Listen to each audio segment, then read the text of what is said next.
Hello there and welcome to Indieview, the series where I talk to developers about their recently released or upcoming games. This time I am talking to the developers of Catie In Meowmeowland. I'm Gordana. Hi. I'm an animator of Catie, and I'm also working as an animator in general. And this is Marek, and he's the head of everything everything else. I'm producer, art director, artist, everything. So the Catie is point-and-click adventure set in a bizarre world full of cats and other ludicrous characters. And yeah, that's it. And it's an allusion to famous Alice in Wonderland. Yeah. Yes. Which we love, and it's I hope it's a funny game. Similar to Machinarium, Summerhost, The Neverhood. I loved it. It was so wonderful and so weird in places, which is kind of what I was expecting and hoping for. So besides Alice in Wonderland, what inspired your game? All the games I mentioned, because I loved The Neverhood. And I played years ago with my friend together. It was really fun, and it was for me it was absolutely refreshing because usual adventure games are very like logical and how to say it, normal. I played like Legend of Kyrandia and Indiana Jones and Fate of Atlantis, and these kind of games are nice, but like still set in something normal. And the Neverhood and Goblins were totally different, and I really love it. And of course, this is something I really like about the Summerhost. And so these games was my inspiration, and there is a lot of reference to surrealism, the art style of first half of 20th century, and a lot of like shows like Dexter's Laboratory. Yeah. My friends noticed a Dexter's Lab reference. Yeah. And yeah, he did actually want to ask if that was specifically. It was. Actually, we had like much more of these references. So let's say to Rick and Morty show and the Adventure Time, but because of the IPs, yeah, of course, we was forced to remove it because publisher wasn't willing to risk any. yeah, any that's fair loss. enough. I absolutely adore the art style and Thank you. the world and the characters and just everything is just gorgeous and brilliant. So, like, do you have a favorite character from them, either major or minor? Like, yeah, the little biter. He's in that cliff level, and then also in some others. And he still wants to eat the cookie, and he's still unhappy because someone takes the cookie away from him. So that's my favorite. Because he is like her. She is always hungry, and she never shares food.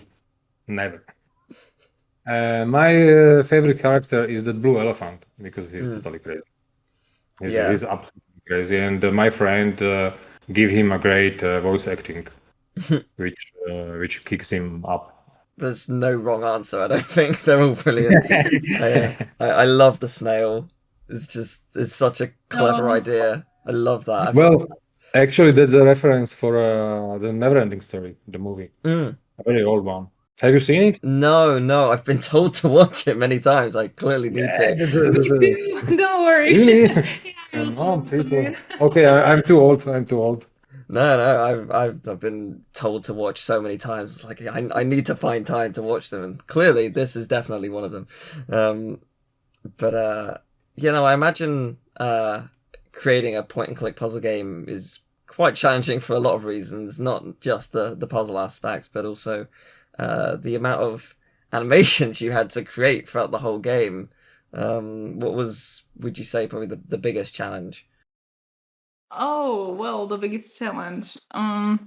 First of all, there is more than 100 characters that is alive and has some kind of animations. So it was more challenging to the end because I was out of ideas. We were both out of ideas how to what actions to put into those characters.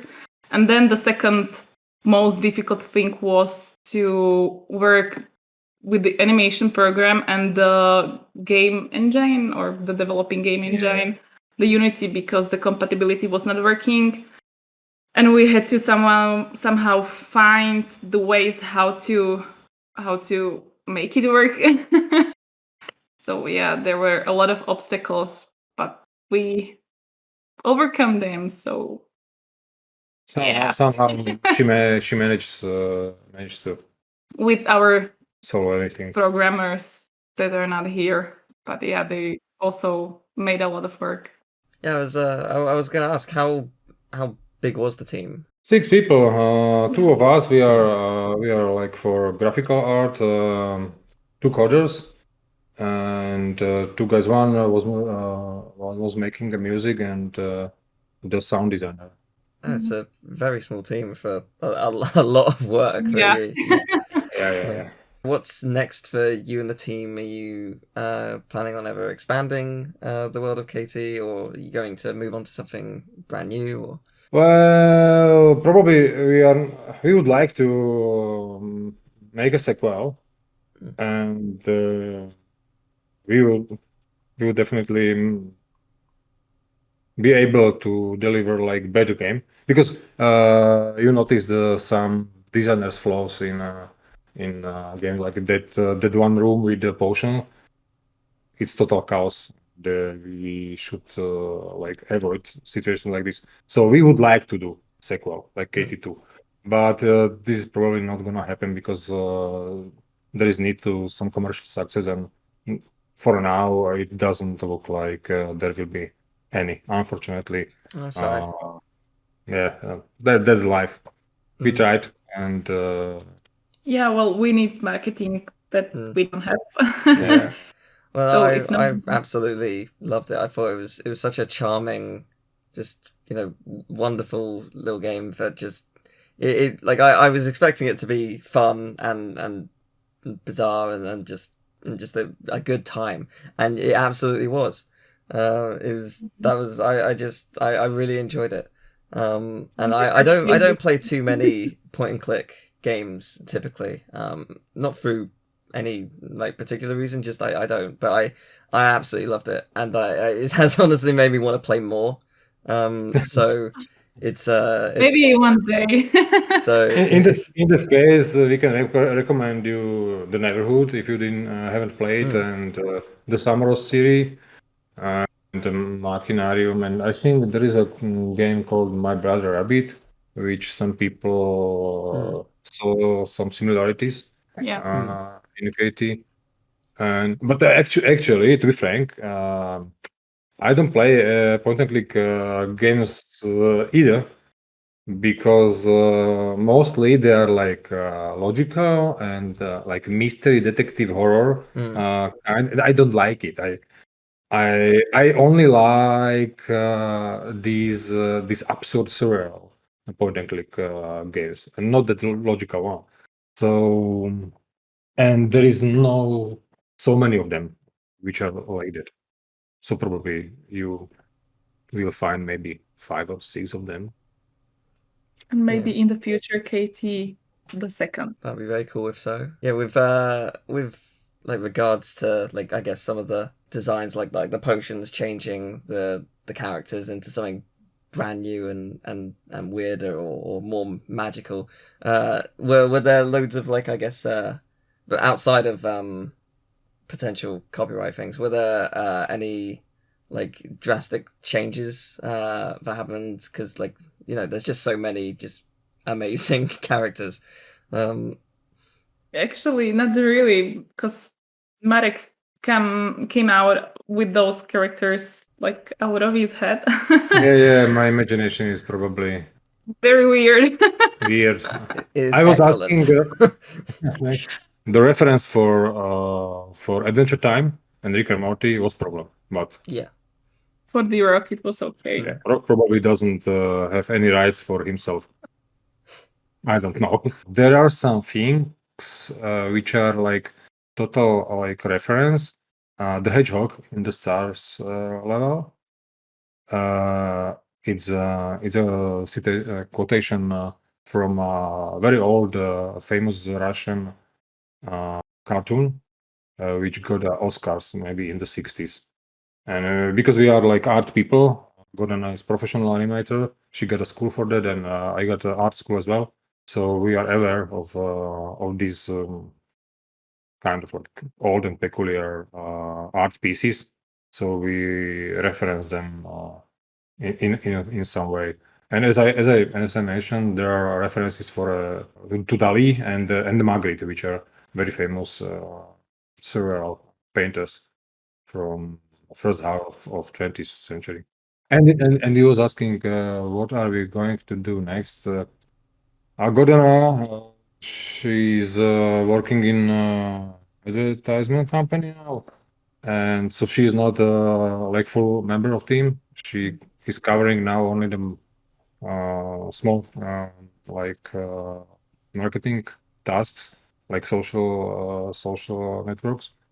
And I'm going probably to make a much more classical game, which probably will make much more money. And I love turn-based strategies, which are bit strategy, bit RPG. So I'm going to do something like that, and I hope I will financially recover. No, I From the hope so. project. I certainly hope so, because yeah, you've created something amazing here, and I look forward to seeing what you work on next. It'll be a Well, lot of you fun. are one of the few who recognize that is something unique, because most people doesn't understand this kind of. Most people probably doesn't like surrealism, and this is surreal game. Yeah, But still, the biggest problem is that no one knows about this game, so yeah, That's it's a shame. we cannot somehow sell it to the audience that would like it. Yeah, no, it's a shame. 'Cause, as I say, I had a lot of Well, fun. But man, that's a life. thank you, both for all of the hard work you put into the game, and for Thank you. allowing me We, to have a good time. we thank you for your heartwarming words, because we appreciate that at least somebody is fond of our game. Is there anything you want to add? Just like buy our game, have fun. Yeah, Don't fair. forget to like and subscribe to our socials. We are poor. Yeah, absolutely. Come on, yeah, No. she won the coffee machine. That's because Yeah, I hope that the game will somehow bring the money for the coffee machine to me, but No, I'll be Something leaving a happened. link to the game and Thank to you. your social media pages in the description. Thank So Okay. if people do like what they see, and I hope they do, they can definitely go check it out and support Yeah. your game and what you work on in the future. Okay. Thank you very Thank much. you. It's been great. Thank you. Thank you. Bye.